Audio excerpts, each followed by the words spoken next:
واحدة من التأشيرات المهمة جدًا في ليتوانيا وهي تأشيرة العمل الحُر، ديّة بتبقى مدتها سنة يا جماعة في ليتوانيا، وبتقدر تجددها لسنتين داخل ليتوانيا. إيه هي الأوراق المطلوبة عشان أقدّم على تأشيرة العمل الحُر في ليتوانيا؟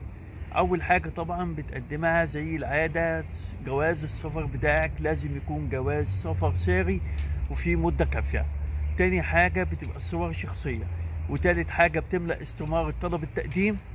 ورابع حاجة ودي واحدة من الحاجات المهمة في التأشيرة ديّة، إن أنت لازم تقدّم ما يثبت إن أنت عندك عقد مثلًا عمل مع شركة معيّنة وإن أنت بتشتغل مثلًا عن بُعد، أو إن أنت لو أنت راجل بلوجر مثلًا وعندك ملايين من المتابعين وعندك دخل عالي بيفوق من 2500 يورو ل3500 يورو، بتقدر برضه تقدّم على تأشيرة العمل الحُر في ليتوانيا. طبعًا بتقدّم لهم على عقد سكني داخل ليتوانيا، إن أنت بتأجّر مثلًا المكان اللي أنت هتقعد فيه، لازم يكون بتقدّم لهم محل الإقامة اللي أنت هتقعد بيها في ليتوانيا، أيًا كان بقى إن أنت هتحجز مثلًا بيت، شقة، هتقعد في فندق، في hostel، فلازم بتقدّم من ضمن الأوراق.